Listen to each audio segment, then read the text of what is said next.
This is the Invincible podcast on TV Podcast Industries. We're back talking about Invincible Season 4, Episode 2. I'll give you the grand tour. Our scientists are calling it the Scourge virus. So far, we have found no suitable treatment for exposure, other than containment, which is proving difficult. We are searching for who did this, and we will make them regret their actions. Grand Regent, what are your orders? Quarantine the sick. Then blockade the planet and exterminate all non-Viltrumites with knowledge of the virus. Our enemies must never know our weakness.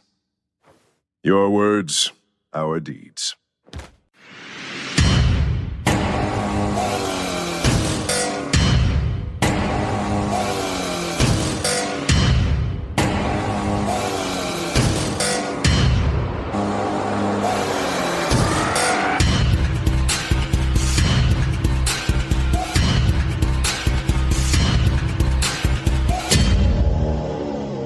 Welcome back, fellow Guardians, to the Invincible podcast on TV Podcast Industries. We're back for the second episode of the week for Invincible Season 4, Episode 2. I'll give you the grand tour. I'm one of your hosts, Derek. And rounding out the dynamic duo, I am Chris. Welcome back. I was John. Chris. Yes, I was John, but now I'm Chris. You were. Welcome back to your adulthood day, Chris. Yes. Thank you. Are you going to beat me up? I guess that means I have to beat you up, doesn't it? Kind of, yeah. Hey, look, so some people are into that. I'm not personally, but hey, each to their own. Yeah, I'm also not into it. I mean, I'm more of a lover, not a fighter, Chris. So I promise I won't come around and beat you up for not being here for the first episode of the season. Thank you. Just this time. Just this one. Exactly. But we did have John as a special guest, and I think that is my fault, because I said on our recap of the year episode that John has never done an Invincible episode, so kind of guaranteed he was going to be doing one for this season, even though he did not expect it at all. So thanks very much for him for stepping in for the episode, though. Yes, no, it is much appreciated. Much to my chagrin, at a 11th hour, not even at the 11th hour and 55 minutes, I got called into a day job emergency and literally had to go, I can't do this now. Uh-huh. But yes, luckily we do have a third podcaster who can, upon need, step in when we are talking about this beautiful show. It's really good, isn't it? Really, I'm going to quickly just say, when I watched episode 1, I went, oh, now I remember why I love this. Mm-hmm. For so many reasons. And do you want to know one of the tiniest reasons? Why? Is just the music. Oh, yeah. The use of music in this show is just spectacular. When they played the Radiohead song last season, and then this season, we open with a similar type of montage set to a very slow, melodic, very melancholy, just soulful music. And that's your opening? Most other shows would go, right now, we're opening, splash, bang, I want a rock opera, and you're like, no, we're just gonna slow, no, not this show, we're just gonna slow, that is one of the reasons, and probably one of the top reasons I love the show, which is just, they do something very iconic, and it is very different. Yes, to what you have out there. Reintroducing you to your heroes, going, oh god, this is terrible. We have to go out and fight again. Oh, I just want to sit at home and play my video games. No, you have to go out and fight the things that are killing Earth. That's what you've got to do, right? A great way to kick off that first episode. A really good episode. And we had a couple of questions for you, Chris. Unfortunately, we missed a couple of things that we wanted to ask you. There was a couple of characters that were highlighted in the opening scenes that we hadn't really seen before. Some people that just appeared in there that are just background characters in previous seasons that we couldn't pick out. And the only other question that we had was, should Mark have killed Conquest at the end of last season? Or could he have killed? Sorry, could he have killed? Not should he have. Should he have is a more moral question. Yeah. Could he have killed Conquest is the question that I really have about the Viltrumites, and some of that gets answered in the second episode here. Really, just because we've seen Mark go up against Viltrumites quite a lot over the course of the last couple of seasons, and nobody seems to die after battles that really should be killing them. Could he possibly have killed Conquest was the question that we had. And I think we'll get into that probably in this episode with all of the stuff that's going on with the Viltrumites, right? There is a lot to discuss when it comes to the death and finality of death in this show. In this show, definitely. Absolutely. Yes. That's not even in the Viltrumites. That's in humans and various other people in this show. So nobody's ever dead in this show. It doesn't matter whether you see a body or not, I think, at this stage. But if you are joining us for the first time for our Invincible podcast for season 4 of the show, please pop on over to our website at tvpodcastindustries.com. We have a Boys and Invincible podcast feed, which has every single episode of our Invincible coverage and every single episode of our Boys and Diabolical and Gen V coverage all in one location. Or you have the main podcast feed, which has every single podcast that we've done, getting up to 1,000 episodes of the podcast. I almost had 100 there, Chris. Getting up to 1,000 episodes of the podcast this year in 2026. I think we're at 978, I think, at this stage. And over the next couple of months, we'll be knocking that closer to 990. So looking forward to getting up to our 1,000th episode. We also want to hear from you about your thoughts on Invincible. We'd love to hear from you. Just email us to feedback at tvpodcastindustries.com. Join us over at our Facebook group at facebook.com/groups/tvpodcastindustries, or you can join us on our Discord, the details of which you can find in our show notes here. There are spoiler posts there and on our Facebook group for each and every episode of the shows that we're covering, where you can leave your thoughts as you go along. Yes, and there is a lot of thoughts, because this is going to be one of those shows where we get into the philosophy of death and murder and superheroics. But before we even do any of those deep dives... He's promising a lot here. I am. Derek, do you want to tell us who gave us what, where, when, and how with the episode details for episode 2? Absolutely. The show is, of course, based on the comic series by Robert Kirkman and illustrated by Cory Walker and Ryan Ottley. The show is developed by Robert Kirkman and Simon Racioppa. The show is produced by Robert Kirkman, David Alpert, Catherine Winder, Simon Racioppa, Margaret M. Dean, Seth Rogen, and Evan Goldberg. This episode written by co-showrunner Simon Racioppa. This is his 7th episode of the show, is involved behind the scenes in pretty much every single episode as well. And the episode is directed by Jason Zurek, and this is his 4th episode of Invincible as well. So this team all sticking together throughout the last couple of seasons of the show. This show is confirmed again, season 5 of the show expected to come March next year, and season 6 probably going to be on another year on after that. So we are expecting to get confirmation that the show is being renewed again pretty soon. Yeah, it's just one of these shows that seemingly it's the numbers are there. Globally, the numbers are there, but it's only when you actually randomly talk to someone and go, have you ever heard of the show Invincible? And I'm like, yes, yes, I have. Let me tell you more about it. tvpodcastindustries.com. Yes. Subscribe to my podcast. I have thoughts. Yeah, I have lots of thoughts. Excellent. And with that, Chris, do you want to give us the synopsis for this episode of Invincible, season 4, episode 2? I'll give you the grand tour. Sure. On the way to Talescria, home of the coalition of planets, Nolan recounts his ruthless Viltrumite upbringing to Alan the alien, detailing how he taught young cadets and was severely beaten by his own parents to prove his own adulthood. Shortly after, a devastating biological weapon, the Scourge virus, decimated the Viltrumites, including Nolan's own parents.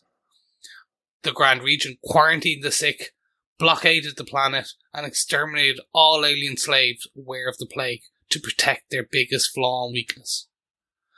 The few remaining Viltrumites spread across the galaxy to find genetically compatible species, such as humans, for their own reproduction. On Talescria, Thetis reveals he is the infamous betrayer who assassinated the famous Viltrumite leader Emperor Argyle, which led to the initial cleanse of the species. Utilizing Nolan's knowledge, Alan helps covertly gather scattered ancient weapons and allies, including the Space Racer and the toxic Sinlac beetles for the Coalition, to help destroy the Viltrumite threat. When they return, Thetis privately confesses to Nolan that he also engineered the Scourge virus and possesses an improved strain now. Though angered, Nolan departs to recruit his son from Earth after Thetis assures the virus is only a last resort. Meanwhile, on the Viltrumite homeworld, Conquest returns and reports his failure to the Grand Regent, Throg.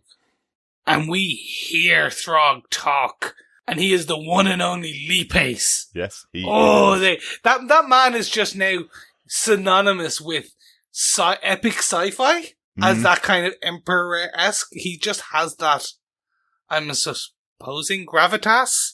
Yeah. Just that kind of voice that they're just like, yeah, we need, that's him. There you go.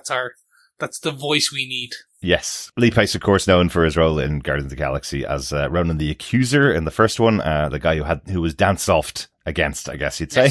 Yes. Also in the Hobbit trilogy, he was the Elf Lord in there, and recently he was in the not so great remake of The Running Man. Oh, that is true. I was actually going to say he is also one of the lead stars in Foundation. Well, that's good, you see. That is the one, the Apple Plus one. You have your blind spot where he plays one of the major emperors of the Foundation storyline.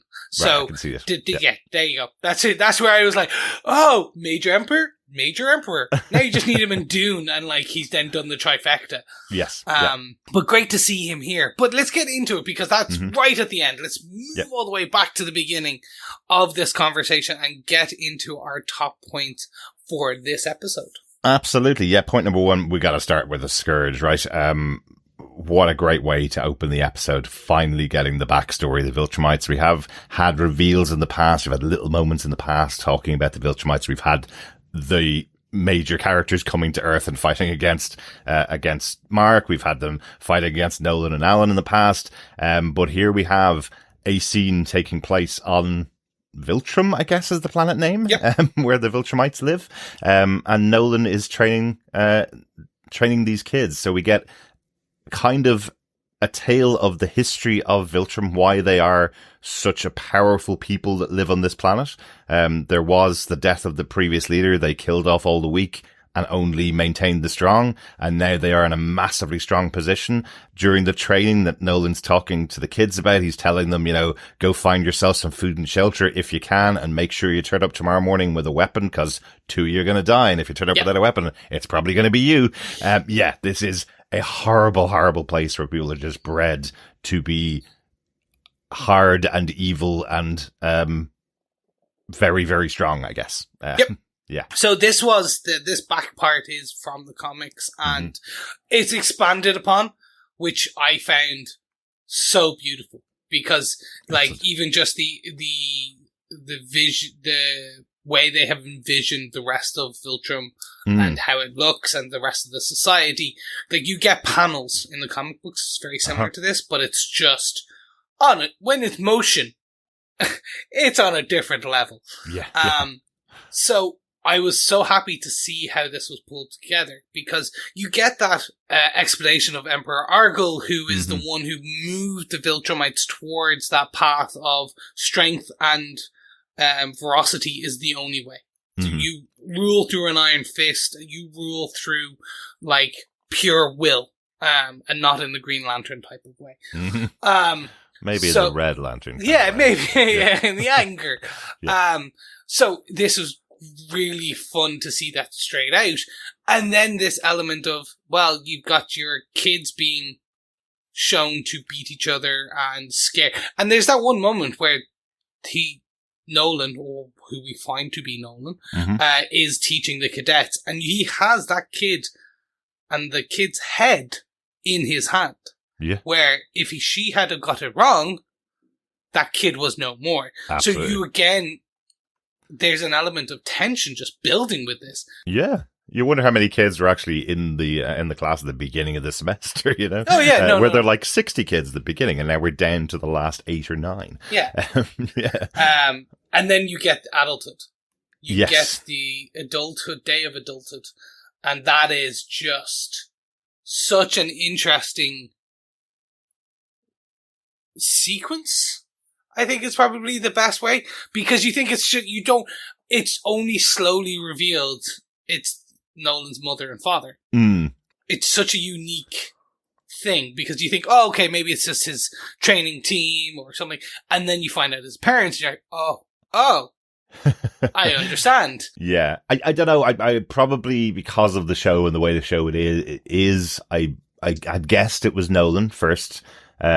Reasonably quickly, I was like, okay, this is probably a flashback, because, you know, we know from what Nolan has told us there's only 50 Viltrumites left, so that's probably Nolan in flashback. And then when they started punching him, I was going, this is his parents.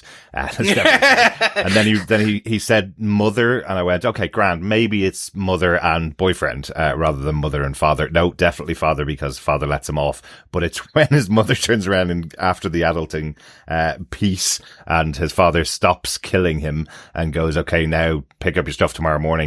Stand up like an adult kind of thing now that you are. And his mother goes, I hope I never see either of you again. You're both as weak as each other, and flies off into the distance. I was going, okay, right. I see now how horrible these two people are. At least his father didn't kill him, which is kind of what Nolan did for Mark. But isn't it interesting? Yeah, it does seem to pass through the generations. Yeah. And one thing is, Nolan does look, I have to call out the character design. Nolan does look very like Mark. He does, yes. And it's interesting. Like, you do notice they're different, but, like, they merged it quite well, and I was like, oh, absolutely.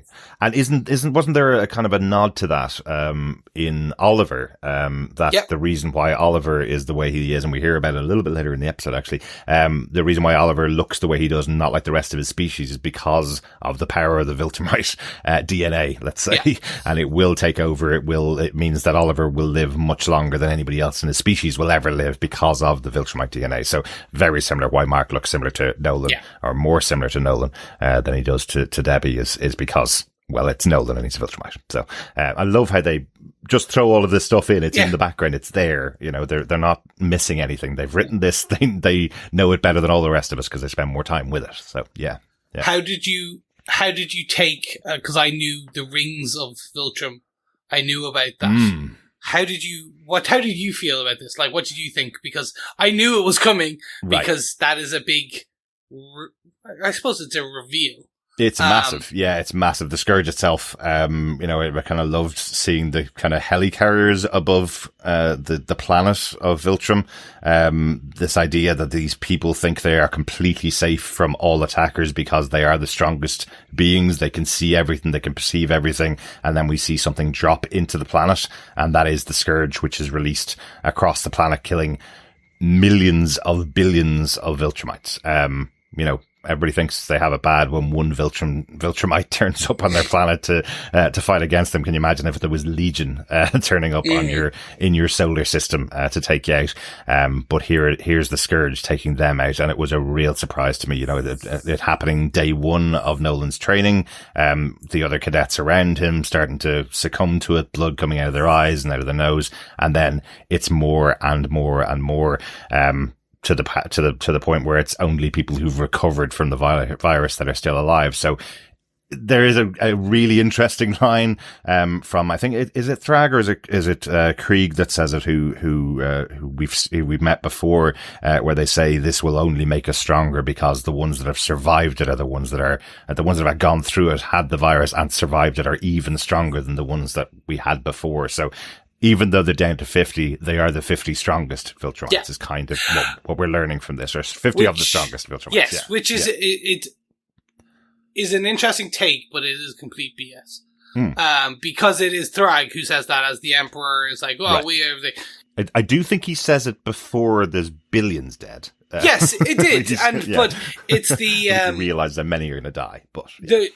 To your question from at the beginning of the show, like, they are left weakened in the state post-Scourge virus. Right. So those who have survived do have a weakened... they're not as powerful and not as strong as, say, non-Scourged Viltrumites. Interesting. Which is still interesting, because it's like, if you think that the Viltrumites we have met before to this point, these 50, of the 50, they're all scourged. So they're all at, like, let's say, 50% of what a previous Viltrumite could do. Wow. Yeah, and if you think, like, oh, okay, well, if they're already at, like, still at half capacity, can you imagine where it was before? Mm-hmm. So, Viltrumites can die. Yeah. They just regenerate. But those who have been scourged regenerate slower. Right. And have a bit more vulnerability. So that's why Nolan can be cut the way he can be cut. Right. Because they have all recovered from the Scourge. Whereas previously, it would take another Viltrumite level to really injure them. Gotcha.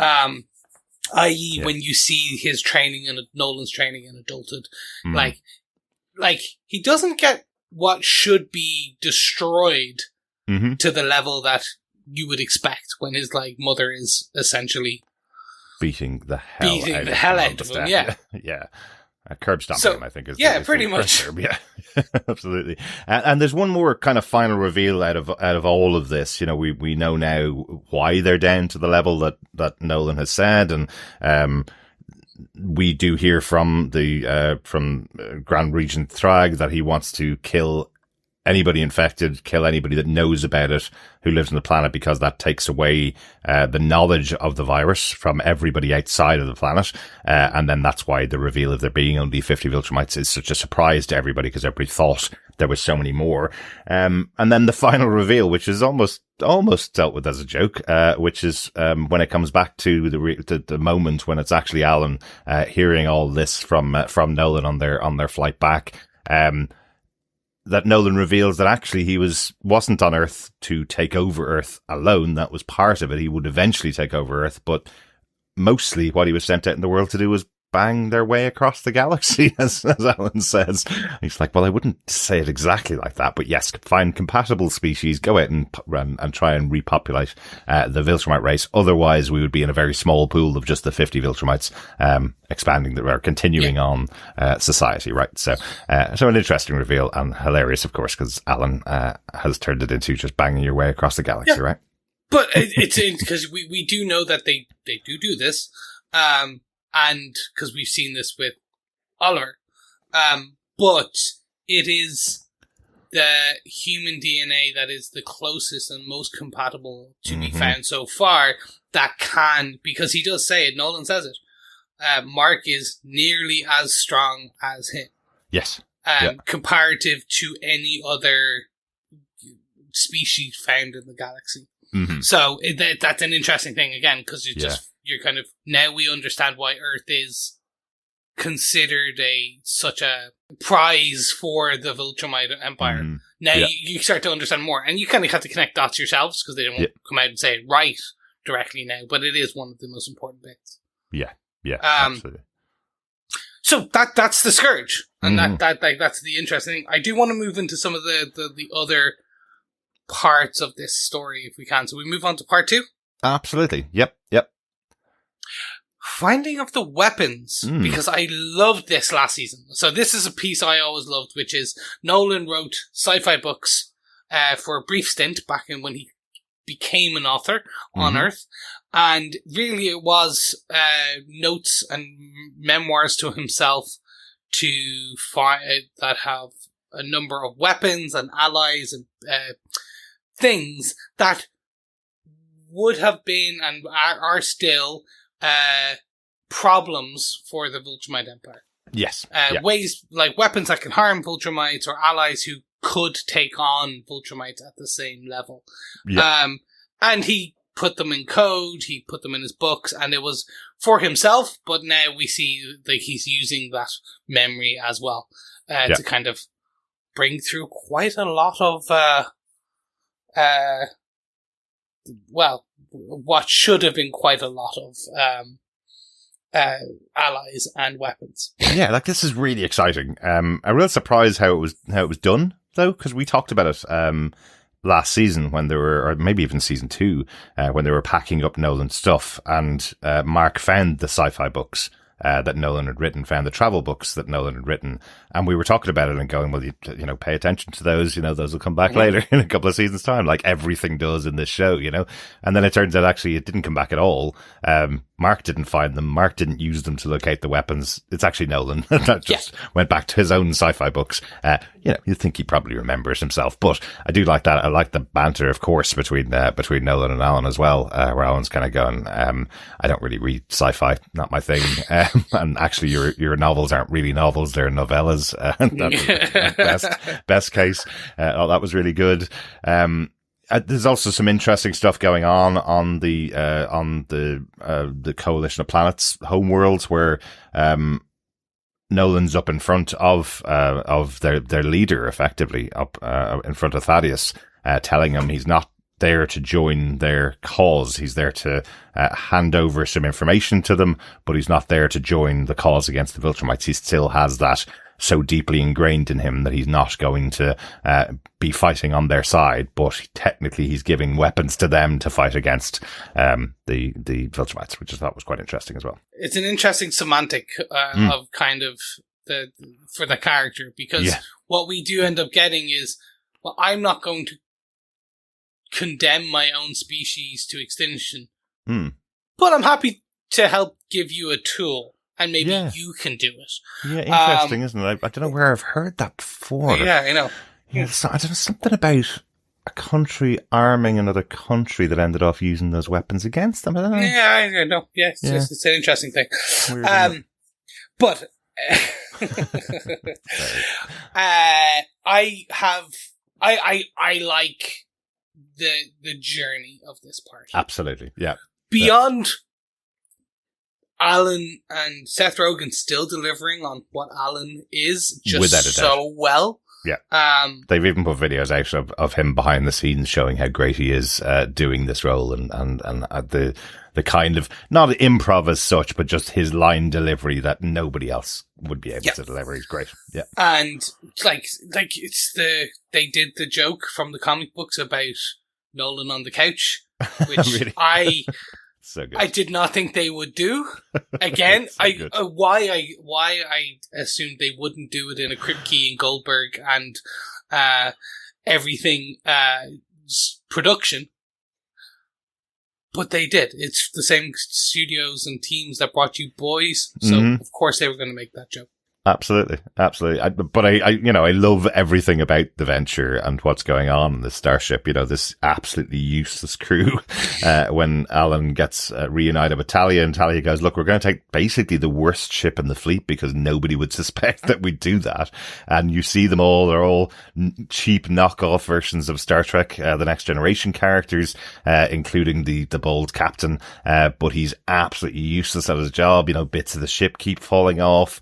He keeps promising everybody, don't worry about it, we've got this sorted, and then when they arrive in their first destination, they're sitting in the middle of a minefield getting just torn apart by all of the meteors that are hitting off the ship, knocking more and more pieces off it. Nolan trying to hold back his anger, going, why don't you pull out to safety and we'll just, you know, the two invincible people on board the ship will fly through the meteor field instead, you know. But I love the little jokes that are going on there, and as you say, every time they travel anywhere, we just hear Alan and Talia banging constantly as Nolan is just covering his head. And then the reveal later on, there's, you know, hundreds of different rooms, places where he could have been staying, but the captain thought they were in some kind of threesome. So yeah, the thruple. I was like, yeah, it's fun. Fantastic. So you meet Space Racer, with the Infinity Gun, which is very cool. I like it. It's again, none of these for me personally were shocks. Like, these are all things I've seen, but it's a fun one. I will call out one additional that I do like is that they have brought in Tech Jacket. So now we have seen Tech Jacket in this. We haven't really seen him before. And he is a very cool character from that universe in the comics and all that. So I am hoping that maybe one of these episodes in the future of this season, we will get a very fun one, because the interaction between Mark and Tech Jacket and Oliver and Tech Jacket is fun because he is also a teen. Okay, right. And I know Tech Jacket's had his own spin-off series or comic books as well. So Tech Jacket, if you missed him in the episode, that was when they went to see the Gildarians, and they say that their warrior Tech Jacket is on Earth. Go find him there. So they haven't found him as such, but they've said he's already on Earth. And that they're going to seek him out effectively. There's some great stuff in here. I think for me, what I really liked about it, what makes it really exciting is every time throughout the last 3 seasons that we've seen the Viltrumites arrive, you go, well, Mark's strong enough now. Maybe you can take them on. No, not really. Gets loads of broken bones. They get loads of broken bones back. They have to go and amp up the violence to take them down. Whereas this feels like putting the team together. It feels like while we're not specifically saying there's going to be a massive battle between the Viltrumites and Mark and his crew and Thaddeus and his team, that will come eventually. But this kind of moment of tooling up, being helped along by Nolan, I think is great fun. We see the Sinlac beetles, which have their blood can weaken the Viltrumites to physical injury. I think that's really cool. We see they're looking for Battle Beast again, who we saw was in prison for a very, very short time last season. We see the Ragnar as well, who even one of them could take out tons of Viltrumites, and they all get unfrozen because of the stupid Venture crew who blow up the one thing keeping them frozen. Hilarious as well. But yeah, I think that's really cool that we have 5 or 6 different things that, when all combined together, could help take down the Viltrumites. That's exciting, right? And helps the coalition. So it's even I always enjoy these tooling type of episodes, these gather your forces, because you do get we get a number of ones shown to us, but we also do get, say for example, the one of the planets they go to where the Viltrumites pushed the planet closer to the sun, and that ended up just turning the planet into a desert, and you just see the skeletons. So it's also again hammering home the pure psychosis, I think is probably, that is the Viltrumite ethos in that. It is. And I'll also say, if you listen to the actual words that Nolan says, he's the one that pushed the planet out of the sun. He's the one that was told to kill all the Sinlac beetles, but left one alive just in case, He's the one that buried Space Racer, buried him alive so that he could get the Infinity Ray from him. So these aren't just weapons that he's heard about. These are all things he was tasked, sent out into the galaxy to stop, to ensure that the Viltrumites, didn't have these weapons used against him, and he made some decisions along the way to keep some of them alive. He even says he was hoping that some of the people on that planet that he pushed away from the sun, some of the creatures that were there, would be alive, that he wouldn't have killed them all. So that's also quite interesting. Even though he's saying here he's not going to join up against the cause, he obviously was questioning the Viltrumites at some point, right? Over the years. So that's quite interesting. Yeah, and then I don't have much. Do you have any questions on any of it? Because, for me, it's a pretty self-explanatory part of the episode, if you want to call it that. Because there's some fun things, and again, we mentioned the Venture being the Venture. Yeah. And the captain of the Venture just being that comedic foil to what is sometimes quite a downbeat part of, hey, here's a planet-wide extinction, and then you have a Venture joke, and then another extinction, and then a Venture joke. Yeah.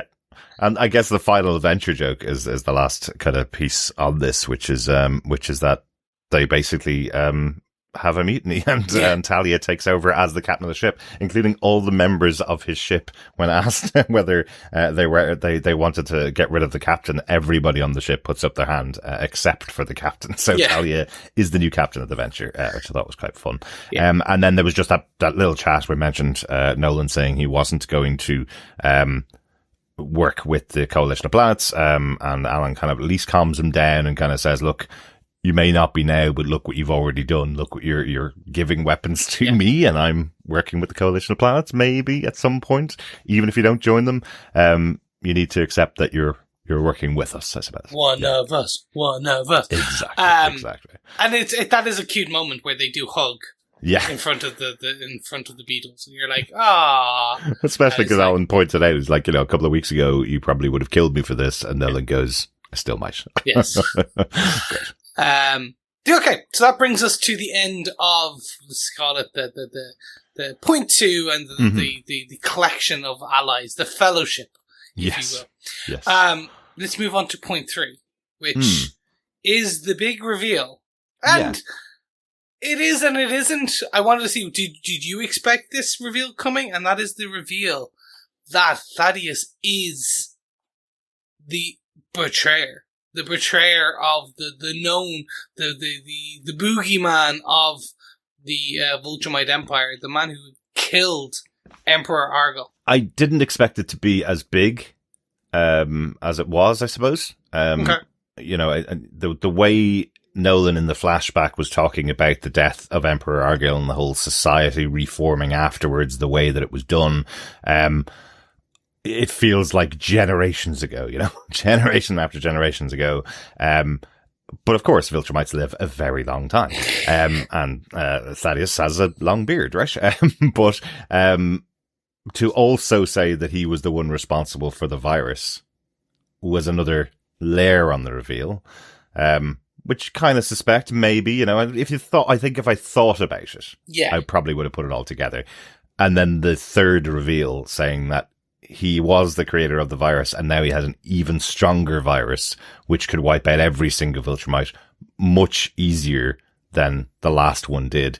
But don't worry about it. It's in storage. Use it as a last resort. Don't worry about it, Nolan. I'd never destroy the entirety of our race, including myself and you and your children and everybody else on the planet. I'd never do that. That's a last resort only. Sure. It feels a little bit like if you kill me, I have it tied on my body and it drops. That's what it feels like. But yeah. Yeah, or it's going to be that heart monitor where it's like, exactly. if you take my heart, this goes off. Yeah, that's what it feels like. Yeah. I enjoyed this in the comic books. I think the MacGuffin that is the Scourge virus feels, and I should call it a MacGuffin in probably the best sense of the term, if that makes sense, in that it is that kind of, it is your doomsday apocalyptic piece that in theory ends the show straight away. Yeah. But it is that kind of, it is that nuclear weapon where if you use it, you kill yourself. It is you're kind of, it is the end of everything. Yeah. So I enjoy that it is there and it is in the background, and you do expect it to come up more and more because it is that kind of piece. It is also that piece that pushes Nolan forward. It pushes Nolan to bring in Mark, or at least say that he is going back to Earth to discuss and bring Mark into this, because you get he understands now.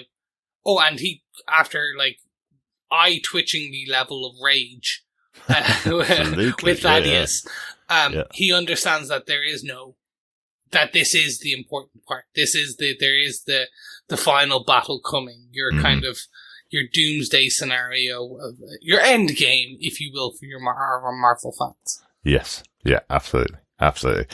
Really interesting one, to see, I suppose, how, that there is something in the background. Yeah. Again, it's just that thing of what are they going to do? Just make even more powerful Viltrumites over and over again every season. You can't have that. You have to have something that says, well, actually, there is a way to take them all out.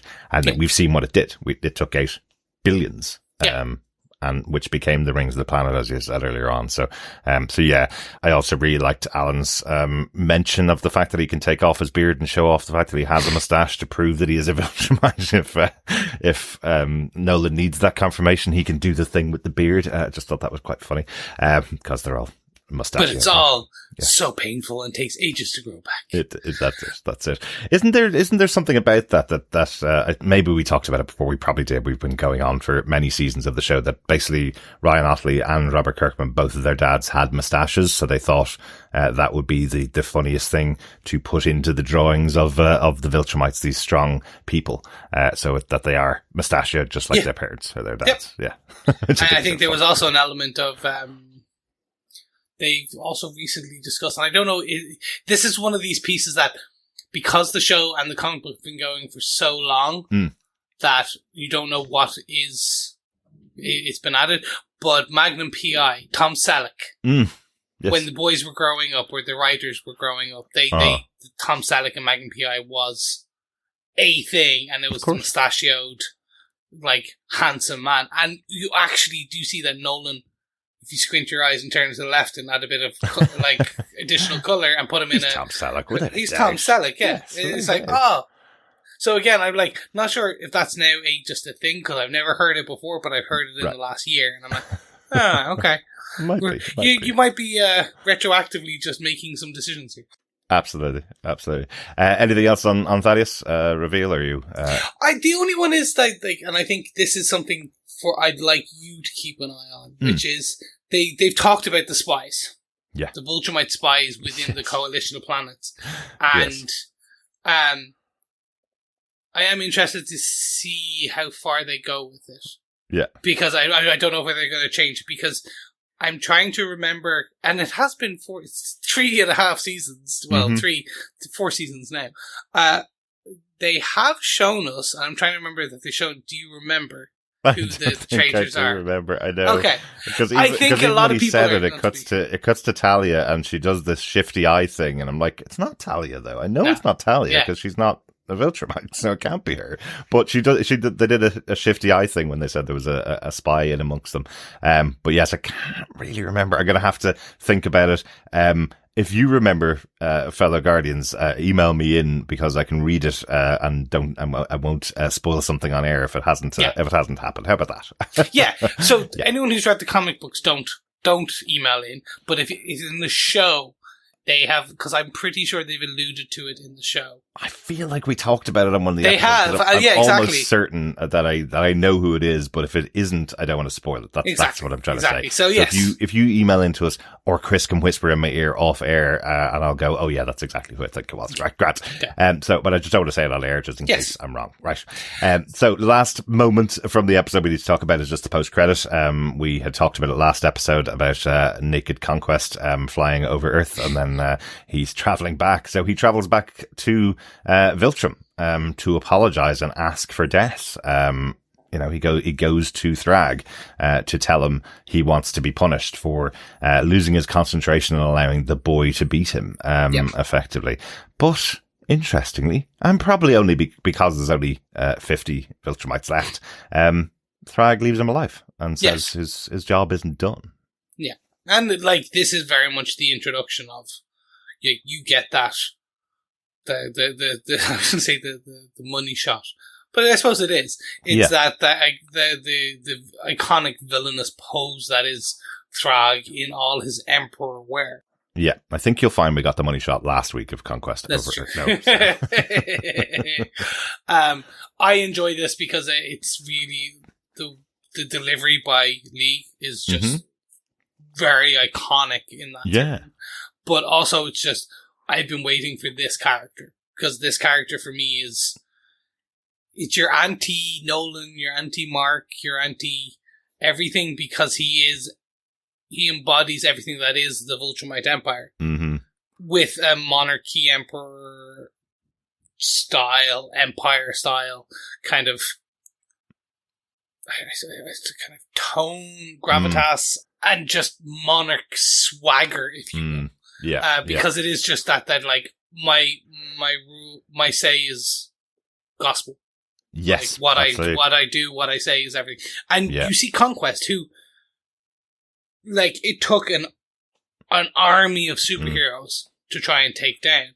Yeah, it took Eve basically turning herself inside out and getting using her entire brand new power set to take him down as well as Mark, you know. Yeah, and Conquest has killed so many others. Mm-hmm. Then you've just got now. He is reverential to the Emperor. Yes. So like absolutely. that is the one that you're like, oh, is this because the Emperor is the Emperor, or is this because the Emperor is the king of all Viltrumites? Yeah. He is the most powerful. Yeah. So it's just that's why I like the character. Yeah. But yeah, there you go. It was good post credit. Absolutely. And the reveal of what he looks like. And again, you're right, you know, throughout, while we talk about the Viltrumites as just being powerful and strong, Conquest is the strongest that we've seen so far. We've seen General Krieg, and he was terrifying because he was the one that was telling Mark, when I come back here, this planet better be under our control or else I'm destroying the entire planet. So you were scared of General Krieg. And again, he's massively deferential to Thrag. So what's Thrag going to be like? I'm just wondering. Again, if he can control all of these people, what's he like when we get to him? Yeah. So, and only time will tell. So, mm-hmm. Any other notes on your side, Derek? I think that's it for me for the episode. Really enjoyed this episode. The flashback and hearing the story of Nolan and the story of the Viltrumites and what happened to them was just epic in this episode. I really, really enjoyed how it was delivered. And then the search for the weapons was excellent. Really, really good. Again, the tooling up before the eventual battle that we'll see. And it's not done yet. I'm sure that's going to spread across the season. So not going to finish it all in one episode. How about yourself, Chris? What did you think overall of the episode? I just love it. Like, again, I'm so happy to be back in this universe, happy to be back in this animation style. As I said, from the get-go of season 4, as the opening, where you have that, what is now going to be a iconic, memorable moment of we're placing all the characters on Earth, to then seeing where all these characters are in the universe, in terms of our cosmic characters, our Nolan, our Alan the Aliens. I wasn't expecting that in episode 2. I wasn't expecting that later on, much like we got on the previous seasons. Yeah. So seeing them bring bringing your cosmic and your earthbound storylines so close together, really leads me to believe that we are going into the Viltrumite endgame. We are getting closer to the interweaving of the cosmic and earth, and kind of seeing where it goes. So very happy with it across episode 1 and episode 2.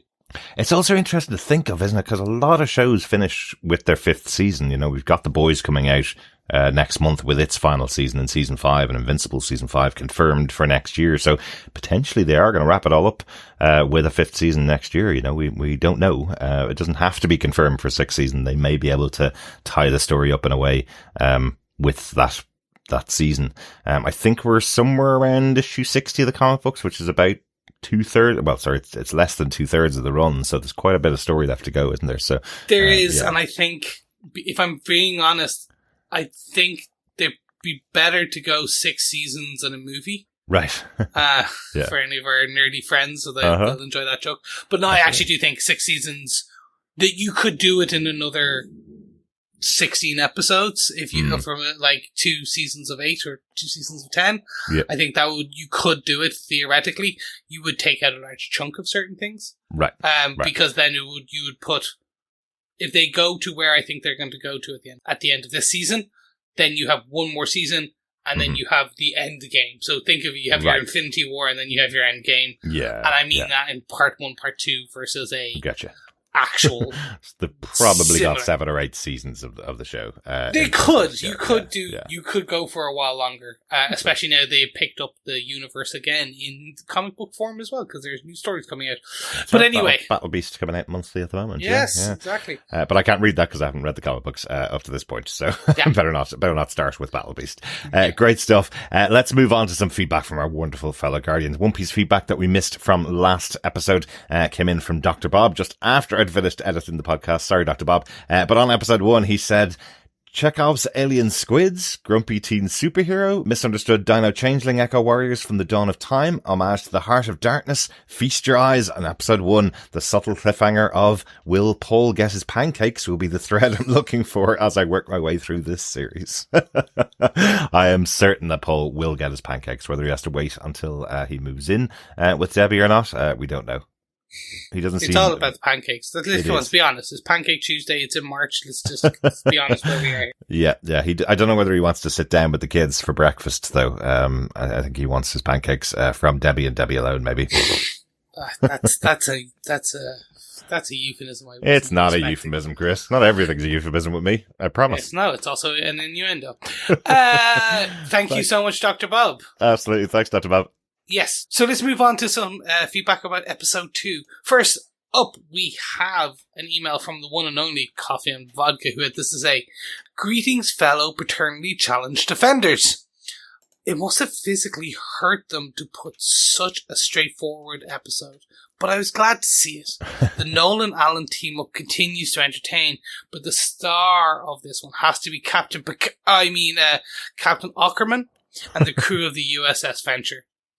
The room assignment gag was priceless. Beyond this, the near genocide of the Viltrumite and Alan's comment about them doubling down rather than learning from the event struck a somber chord.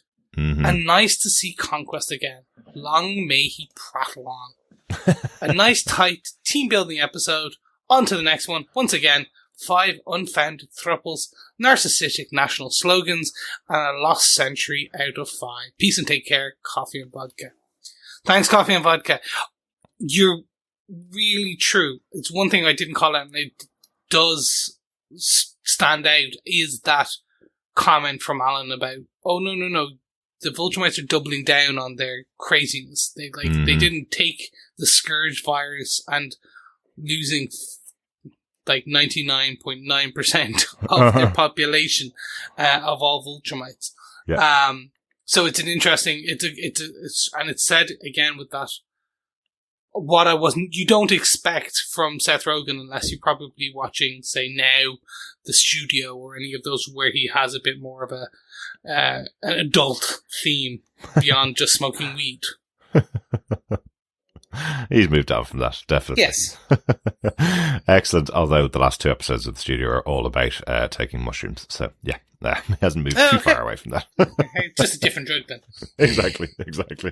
Great stuff. Thanks, Coffee and Vodka. And we also have some feedback in from Richard Blaze, who says, "Another great episode. Loving the Nolan backstory. When the young Nolan showed up, I was like, wow, the design work on characters has become a bit generic, hasn't it? But makes sense. He'd look like Mark when he was younger. Becoming an adult seems way too brutal for my liking, though kids killing kids also makes childhood a minefield. Nolan and Alan are a great double act. I could happily watch a series of just these two going around the universe." Thanks, Richard. Yeah, they really are. I love seeing the two of them together. I think it's really good fun, although you'd never get any sleep while Alan and Celia are together.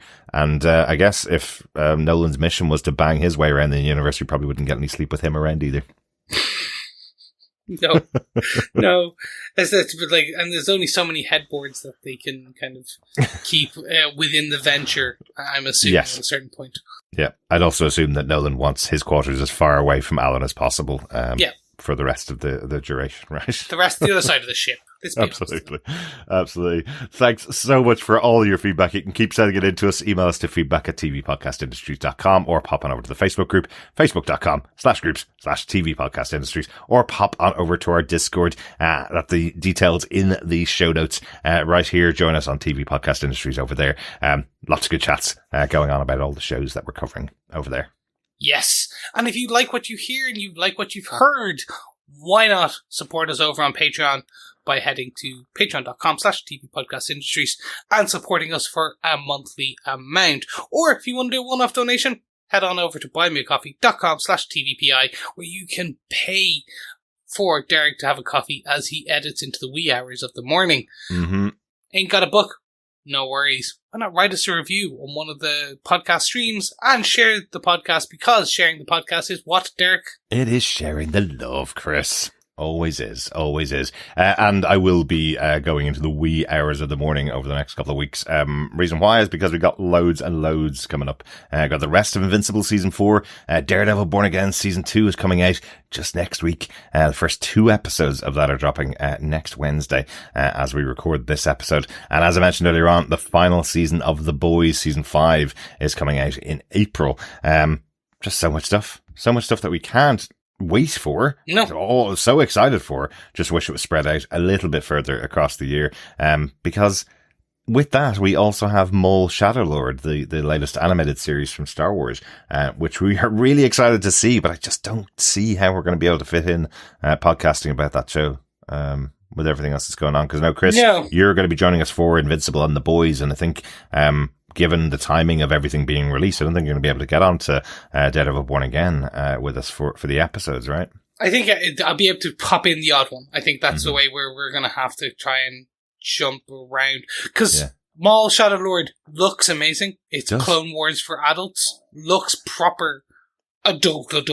Well, it's the same team that brought us Bad Batch, which we covered every single episode of as well. So, really excited to catch that show. But, don't think we're going to be able to get to podcasting about it. We're spreading thin. Yeah, exactly. And look, who knows? We will be able to give some thoughts. And if we ever have a down month, if we ever have a down month, who knows? We can go back and do a retrospective look. I feel like we will. I feel like we're going to run out of stuff other than movies, sometime during the summer. Yes. But doesn't feel like the old days? Doesn't it feel like, getting to September and there's 25 new shows all coming out in the same week? The way it used to be back in the old days when we just did one podcast for one show, Chris. And now we podcast all of them that are coming out at the Do you remember same when time. it was just Daredevil and then it was Luke Cage and then it was Iron Fist and Jessica Jones and then oh my God, they're going to bring us The Defenders. Absolutely. Yeah. We were also podcasting Gotham at that time, but I get your point though. Yes, exactly. It's only 2 shows in a year. Yeah. But now we have many. And because we have many, I'm going to say goodbye and say thank you for joining us because we will be back with Invincible Season 4, Episode 3. I got to get some air this week. So, fellow listeners, that is a goodbye from me. Absolutely. Thanks so much, fellow Guardians. We'll speak to you again next time. Yes. So keep watching, keep listening, and keep being invincible. Bye. Bye.